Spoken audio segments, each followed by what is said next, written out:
بسم اللہ الرحمن الرحیم۔ السلام علیکم ورحمۃ اللہ وبرکاتہ۔ ناظرین، میں ایک مرتبہ پھر حکیم خالد ہربل کلینک کی جانب سے آپ کی خدمت میں حاضر ہوں۔ ناظرین، ہمارا ٹاپک جو سلسلہ چل رہا ہے وہ ہے قانون مباشرت، یعنی کہ مباشرت کے قوانین۔ تو آپ لوگوں کی رہنمائی کے لیے مرد و خواتین یہ دونوں کے لیے ہی آج کی ویڈیو جو ہے یہ بہت اہم ہے، جو کہ اکثر لوگ یہ غلطیاں کرتے رہتے ہیں، اور ہماری شریعت نے بھی یہ منع فرمایا ہے کہ برہنہ حالت میں گفتگو کرنا، اس سے سختی سے منع فرمایا ہے۔ اس لیے کہ جو ہمارے کرامن کاتبین ہیں، جو اللہ تعالیٰ نے ہم پر فرشتے مقرر کیے ہیں، دائیں اور بائیں دونوں کندھوں پر ہوتے ہیں، وہ ہماری ہر بات لکھتے ہیں۔ ہم جو ہی منہ سے بات نکالتے ہیں وہ اسی وقت لکھنا شروع کر دیتے ہیں، لکھ لیتے ہیں۔ تو آج کا ٹاپک ہے کہ جماع کی حالت میں ہمیں کیا کرنا چاہیے۔ تو اس میں جو سب سے اہم بات ہے وہ ہے کہ برہنہ حالت میں گفتگو سے پرہیز کریں، کیونکہ فرشتے اس وقت الگ ہو جاتے ہیں، اور جب کوئی آدمی بات کرتا ہے تو پھر وہ فرشتوں کو لکھنا پڑتا ہے، اور وہ اس وقت بہت ہی مجبور ہوتے ہیں، کیونکہ وہ بھی اللہ تعالیٰ کی مخلوق ہے، اور وہ اتنی شرم و حیا کرتے ہیں کہ وہ بھی جب آدمی برہنہ ہوتا ہے تو وہ اس سے الگ ہو جاتے ہیں۔ ہمیں تو نظر نہیں آتے، لیکن ہمیں دینی کتابوں سے پتہ چلتا ہے کہ وہ بھی الگ ہو جاتے ہیں، یعنی کہ اتنی وہ بھی شرم و حیا ہم سے کرتے ہیں۔ تو ناظرین، ہمیں بھی چاہیے کہ جو ہمیں قرآن و حدیث نے تعلیم دی ہے اس پر خصوصی طور پہ عمل کرنا چاہیے۔ تو وہ کام جو خصوصی طور پر اللہ تعالیٰ نے اور اللہ تعالیٰ کے نبی نے ہمیں حکم دیا ہے، وہ اس پر خصوصی طور پر ہمیں توجہ دینا چاہیے اور اس پر عمل کرنا چاہیے۔ تو اس موضوع پر بہت زیادہ لمبی بحث ہے، لیکن میں شارٹ کٹ آپ کو تھوڑی سی باتیں بتاؤں گا آج، تو ان پر عمل کریں کہ جب آدمی نے جماع کی حالت میں دونوں فریقین ان کو چاہیے کہ تیز اور ترش کلامی سے محفوظ رہیں، کہ ایسی کہانیاں، ایسے قصے جو کہ غصہ لانے والے ہوں یا ناراضگی والے ہوں، وہ اس حالت میں وہ قصے کہانیاں درمیان میں نہیں لانی چاہیے، اور ایسی تلخ کلامی بھی نہیں کرنی چاہیے جس سے انسان کی شہوت میں برے اثرات مرتب ہوں۔ یعنی کہ وہ باتیں، یعنی کہ کسی بھی صورت میں کوئی بات بھی اس وقت نہیں کرنی چاہیے۔ رحم کو قضیب سے ٹکراتے رہیں کہ یہ باعث لذت ہے۔ اور ناظرین، خصوصی طور پہ آدمی کو اوپر کپڑا اوڑھ کے رکھنا چاہیے، خواہ آدمی صحت مند ہو خواہ کمزور ہو، تو یہ بھی آدمی کے لیے بہت ضروری ہے۔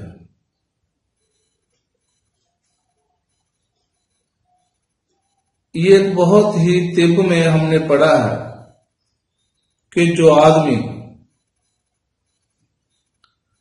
زیادہ باتیں کرتا ہے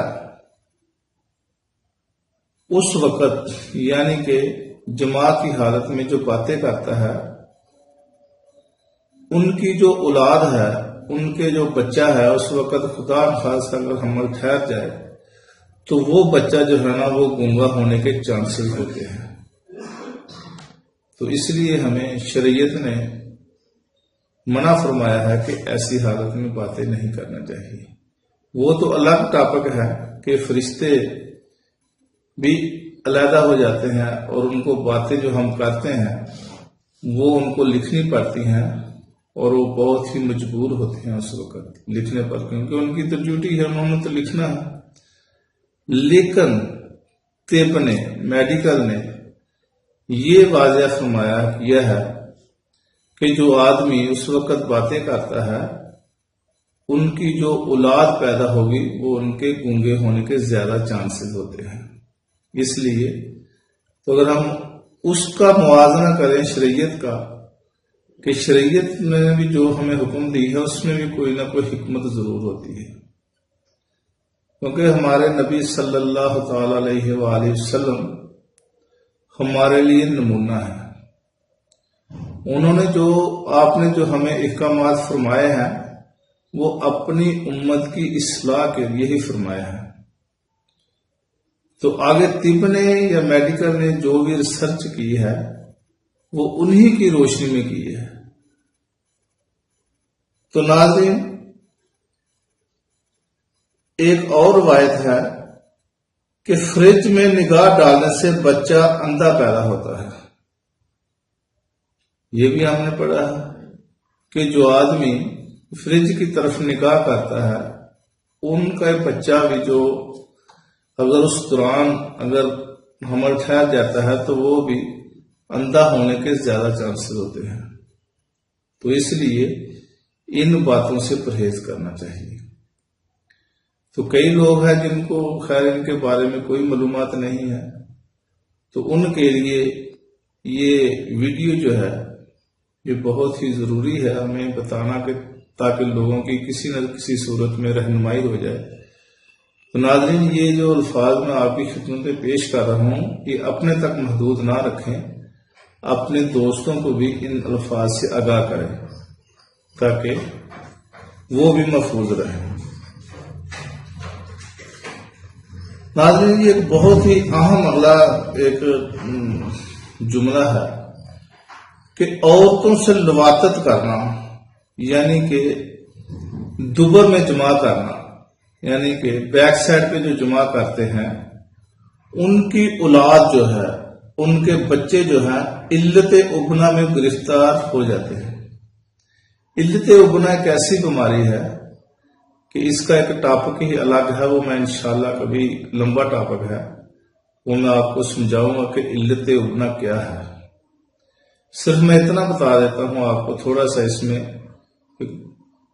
علت ابنا ایک بیماری کا نام ہے کہ وہ بیماری جو آدمی بیک سائڈ پہ جمع کراتے ہیں ان کو یہ لگتی ہے، دوسرے کسی کو نہیں لگتی، کیونکہ اس میں وہ جراثیم ایسے ہوتے ہیں کہ جب تک وہ پھیل یا کرا نہ لے اس کو وہ سکون نہیں ہوتا، خواہ مرد ہو یا عورت ہو. تو یہ روایت میں آتا ہے کہ روایت میں تو خیر نہیں کہہ سکتے کہ طب نے، میڈیکل سائنس نے اس کی ریسرچ کی ہے کہ جو آدمی عورتوں سے لواطت کرتا ہے، یعنی کہ جو دوبر میں جمع کرتا ہے، ان کی اولاد جو ہے وہ علت ابنا میں مبتلا ہو جاتی ہے. اور آپ لوگوں نے سنا ہوگا، دیکھا ہوگا کہ کئی آدمی ایسے ہیں کہ بڑھاپے تک وہ اس مرض میں مبتلا رہتے ہیں. اور یہ خیر لمبا چوڑا اس کا ٹاپک ہے، وہ انشاءاللہ کبھی میں آپ کو اس کے بارے میں سمجھاؤں گا کہ یہ کیا ہے.